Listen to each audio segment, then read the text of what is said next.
अच्छा सर, हुकूमत ये कह रही है कि बानी पीटीआई से कोई मुज़ाकरात नहीं हो रहे, बानी पीटीआई खुद ये कह रहे हैं कि उनसे मुज़ाकरात हो रहे हैं। आपको लगता है कि सच आखिर बोल कौन रहा है? अगर बातचीत हो रही है तो उसे कबूलने में क्या हर्ज है? जी देखिए, मुज़ाकरात या गुफ्तगू के बारे में बड़ी सराहत होनी चाहिए कि क्या एक वक्ती तौर पे जो सिचुएशन पैदा हुई है उसके बारे में गुफ्तगू जो है वो क्या उनके जो आने वाले दिनों के जो मामलात होंगे उसके बारे में कोई मुज़ाकरात हैं या एक लार्ज नेगोशिएशन है। आई थिंक जो भी गुफ्तगू को हुई है वो 24 नवंबर के एहतजाज के हवाले से हुई है और उनकी जो नीचे की इस वक्त अदालतों की तरफ से हुक्म दी गई जो इस है वो हिरासत में है, उस पर कोई बात नहीं। बिल्कुल सही। और हकूमत अता तारड़ साहब, वज़ीर दाखिला साहब इस बात को बार बार फोर्सफुली कह रहे हैं कि एहतजाज नहीं होने दिया जाएगा क्योंकि इस्लामाबाद हाई कोर्ट ने हुक्म दिया है। तो सर, कोर्ट तो इससे पहले भी बहुत सारे हुक्म दे दिए गए हैं, जिस तरह नशस्तों का मामला हो, मखसूस नशस्तों का मामला हो, उस पर अमल नहीं हुआ। आपको नहीं लगता ये पिक एंड चूज़ है? एहतजाज का हक तो, पुरअमन एहतजाज का हक तो मिलना चाहिए हर किसी को।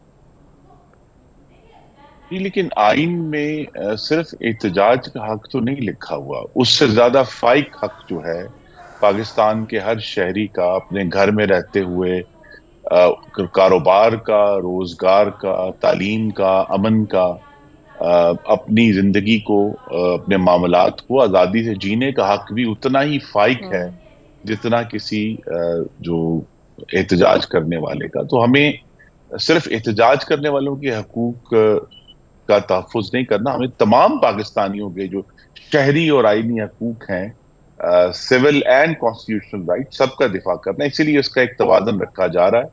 दूसरा ये है कि ये हमें याद रखना है कि आर्टिकल 19 जिसमें इजहार राय की आज़ादी है, जहां से एहतजाज का हक जो है उसको अखज़ किया गया है, उसमें वाज़े तौर पर लिखा है कि जुर्म की तरगीब जो है वो उसको तहफ़्फ़ुज़ हासिल नहीं है, वो ऐसी स्पीच है जिसको आईनी प्रोटेक्शन हासिल नहीं है। तो लिहाजा एक ऐसी जमात जो बार बार जुर्म की तरगीब देती है, जत्थे लेकर जेल तोड़ने की धमकियां देती है, एक सूबे से दूसरे सूबे में हमलावर होने की तरगीब देती है, वो अगर अपना एहतजाज का हक मांगेंगे तो उस पर बहुत सोच समझ कर अमल किया जाएगा और यही किया जा रहा है।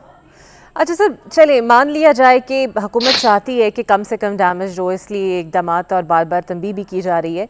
मुल्क की तमाम मोटरवे को एक साथ बंद कर दिया गया, एक साथ मुरम्मत के लिए सारी मोटरवेज बंद हो गई, इंटरनेट सर्विस, फ़ोन सर्विसेज भी मुअत्तल होगी, शायद लॉकडाउन भी लग जाए।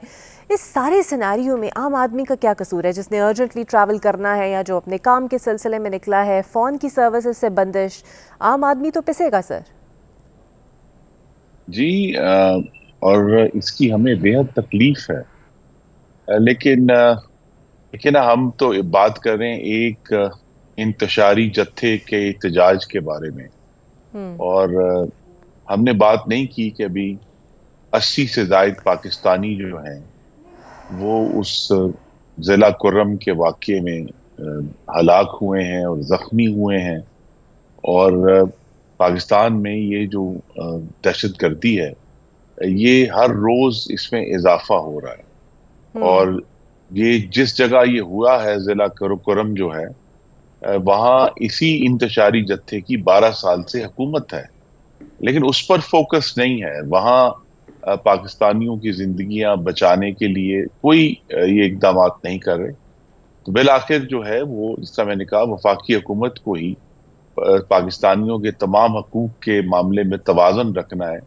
तो लिहाजा एक ऐसे एहतजाज जिसके नतीजे में मुमकिना तौर पर दहशत गर्दों को एक जगह मिल जाए कि वो पाकिस्तान पर हमलावर हों, चाहे कुरम में हो या इस्लामाबाद में हो। तो लिहाजा इस सारे मामले को उस वसी तरीन सोच के साथ रखा जा रहा है कि हमें दहशत गर्दी से भी लड़ना है और इंतशारी जत्थे को भी रोकना है, और पाकिस्तानियों के जो हकूक हैं उनका भी जो है हमें पूरी तरह तहफ़्फ़ुज़ करना है। बिल्कुल सही।